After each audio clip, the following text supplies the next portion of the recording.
Hi, and welcome back to BK Sports Card Stories.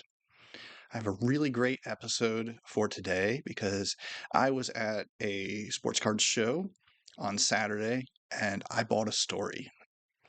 And I will explain what I mean here in a moment. You'll see it. But the story I bought is August 10th, 1967, Houston Astros at Atlanta Braves. So let's get into it and I'll tell you the story. Well, to set the stage, it was August 10th, 1967. Attendance was 15,222, and the game time was 2 hours and 32 minutes. We have a few players who participated in the game, but were not otherwise featured in the rest of this video. But I wanted to shout them out here. We had Dennis Menke. He was the shortstop for the Braves. He went 0 for 3 with a walk, an RBI. And I have this 1966 Braves baseball here, signed by many members of the team, and that's his signature right there.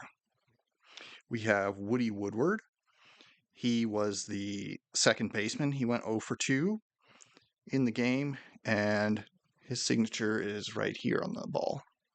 And then we had a total of 5 Hall of Famers participate in the game.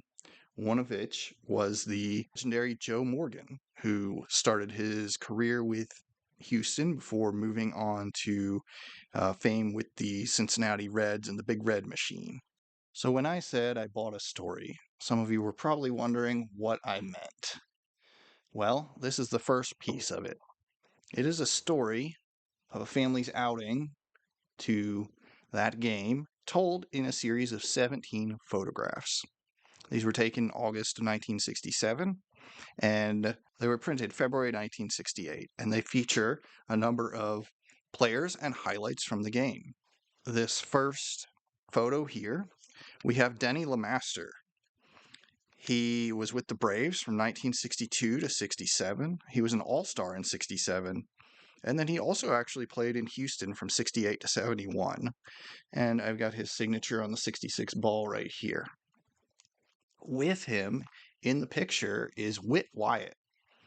Now, Whit Wyatt was a coach with the Braves, and he was actually born in 1909 in Chickamauga, Georgia, which is the site of a famous Civil War battle, and it's up near Chattanooga.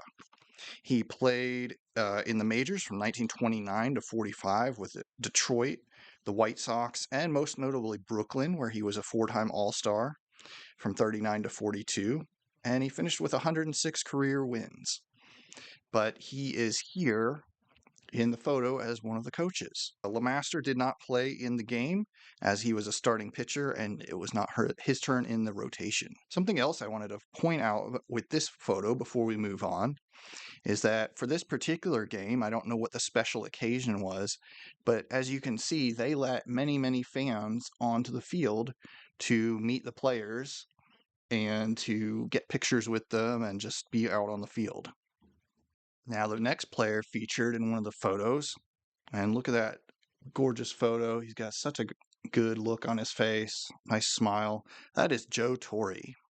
Joe Torre had quite a great playing career. He was with the Braves from 1960 to 68, also with the Cardinals and the Mets. He was a 5-time All-Star with the Braves, 4 times with the Cardinals, and he also won an MVP with the Cardinals. And he finished his career with 2,342 hits, which in and of itself is a pretty darn good career. But he went on to be a legendary manager. He was actually manager of the Braves from 82 to 84, including the 82 Division Championship. Then, most famously, with the Yankees, where he won 10 divisions, 6 pennants, and 4 World Series. He finished with 2,326 wins, 5th all time, right behind the Braves' legendary Bobby Cox. And in this game, he was 0 for 2, but he was hit by a pitch, and he walked and scored both of those times, so he scored 2 runs. As well, he was the catcher for the entirety of the game. Next up, we have the third of our 5 Hall of Famers, Phil Niekro. He is a Braves legend, From 64 to 83, he played with the Braves, finished with 318 wins, 3,342 strikeouts, and in 1967, when this game was played, he was the ERA leader. Also, one thing I really love about all these photos is they were very well labeled. For example, if you didn't know, this is Phil Niekro, and he was the ERA leader in the National League with a 1.87 ERA in 1967. He also did not play in this game because it was not his turn in the rotation. Next up, we've got Clete Boyer. He played for the Kansas City Athletics, and then much of his career with the Yankees, where he won 2 World Series in the 60s. Then he was with the Braves from 67 to 71. He replaced Eddie Matthews at third base after Eddie left, and we'll get back to Eddie in a few minutes here. And Clete Boyer was 0 for 4 this game, but that is a nice picture of him there. And all these were gotten pregame before the fans all went up into the stands and the game started. The next player we have is Dick Kelly. He played for the Braves from 64 to 68, and then with the Padres a couple other years. Here we see him on the sideline, and he's got a lot of kids right behind him, and I like their 60s clothing. I think that looks pretty cool. And speaking of clothing, I like this shot right here. He got the nice plaid pants, the boat shoe, and I really love the photographer's honesty here and just including this picture. Because who of us hasn't made a mistake with a camera where we've taken a picture we didn't want? And I love that they appropriately labeled it Frank's leg. Now, after Frank's leg, we have this big guy here. Now, this is a statue I was not even aware of, even as an avid Braves fan. I knew of a different Indian chief who we'll talk about in a little while, but I did not know about this guy named Big Victor. He was a 22-foot styrofoam statue, and whenever the Braves would hit a home run, his head turned, his eyes lit up, and his arm would even move in a tomahawk chop motion.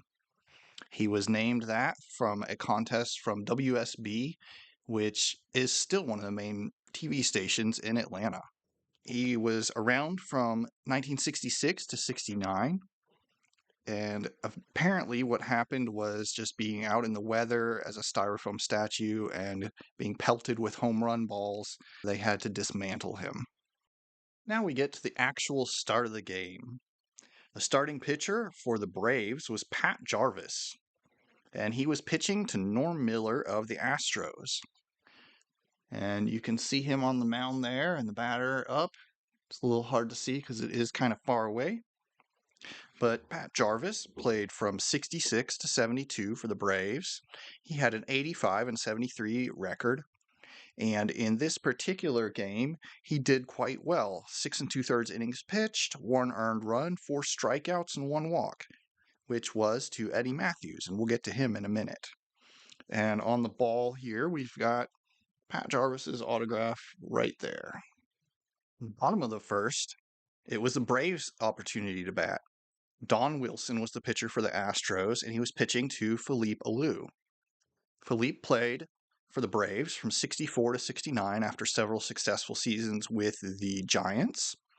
And in fact, in 1967, he led the NL in hits with 218 and runs with 122. He was an all-star in 66 and 68 for the Braves. In this particular game, he went 2 for 4, had 2 runs, and was also hit by a pitch to reach base. And you can see him here up to bat. And then in this picture, he's not looking at the camera, but he does have a nice smile on his face. And he looks like he's just enjoying himself and having a nice day. You see a kid in the background in a very 60s plaid shirt as well. This next picture is a very rare occurrence. This is Hank Aaron on first base with Eddie Matthews playing first base. As I had mentioned with Clete Boyer, Eddie Matthews left Atlanta after the 66 season, and he happened to be playing for the Astros. And in fact, this was the last series that he actually played in Atlanta because a week after this game, he was traded to the Tigers in the American League, finished 67 and 68 there before retiring. However, he did make it back to be the manager of the Braves in the 70s. Eddie Matthews was an absolute Braves legend. He's in the Hall of Fame. He hit over 500 home runs and was one of the biggest home run threats along with Hank Aaron. He's also the only one to have played for the Braves in Boston, Milwaukee, and Atlanta. In this game, he was 0 for 3, but he did have a walk. And speaking of Hank Aaron, here he is, the Braves' greatest player ever. In the Hall of Fame, a true home run king with 755, an Atlanta legend in general. In this game, he was 2 for 4. He scored a run, had an RBI, and a walk. And in this picture here, he's signing something for a kid or talking to them. He's just got a very nice look on his face. And we've got these two cards here from 66 and 67, right around that time frame. We will talk a lot more about Hank Aaron. He will definitely be getting his own episode at some point. Next guy up here is Mac Jones, and boy, did he have himself a day. And he hit 17 home runs in 1967, and 2 of them were on this particular day. He went 3 for 5 with 2 home runs, 5 RBI, and 3 runs. Mac Jones played with the Braves from 61 to 67 and was a key part of that team and played in the outfield with Hank Aaron. These two pictures here, we've got his home run in the 3rd inning, and we have the other mascot that I talked about, Chief Nakahoma. Now, you can't see him particularly, but you can see his teepee out there just beyond left field fence. And in the early years of the Braves in Atlanta, whenever a Brave hit a home run, he would come out of the teepee and do a dance. And I know that is not very sensitive or correct now, but just bear in mind this was the 60s. It was a different time. Later, they moved his teepee further up into the stands, and that's why you don't see it in that famous footage of Hank Aaron's 715th home run. And eventually, about 1985, they decided it was time to retire him as a mascot. But this picture of Mac Jones is pretty nice here. He's got a good smile, and he should be smiling. He had himself a very good day. Not to be done, like I said, he hit 2 home runs. He hit one in the 7th inning over to right field and took the Braves lead from 2-1 in what had been a fairly low scoring game to now make it 4-1. The Braves weren't done in the 7th. With 2 outs, Rico Carty came up. Now, Rico Carty was from the Dominican Republic, and his nickname was Big Boy. From interviews I've heard of him, he has one of the deepest voices I've ever heard. He hit a 3-run home run in the 7th inning with 2 outs to break the game open. And this is a picture of that. And you can see him starting out from home plate there in the very corner. But the home run apparently went right over the teepee, and it broke the game open, scoring 3 runs and making it 7-1 instead of 4-1. Rico Carty, he played for the Braves from 63 to 72. He was an all-star and won the batting title in 1970. In this game, he went 3 for 4, had a run and 3 RBIs. There was also a picture of him on the field before the game, and you can see he has a very nice smile there. This is his autograph here on that 66 Braves ball. Now, at this point, the Astros had one last gasp left, and it was from Jim Wynn, who hit a home run to at least grab back a run from the Braves. This was in the 8th inning, and he hit it just about to dead-away center field. Now, Jim Wynn, he played for Houston from 63 to 73. He actually played for the Braves in 1976. But he hit 37 home runs in 1967, including the one this game, and 291 for his career overall. And his nickname was the Toy Cannon because he was a smaller guy, but he could hit with some great power. And the Braves tacked on a couple other runs But that was pretty much the game. They went on to win 10-2, and whoever was there taking the pictures had a really great time and enjoyed getting them back in February and labeling them all like this. And I really enjoyed exploring their day and that game and sharing it with all of you.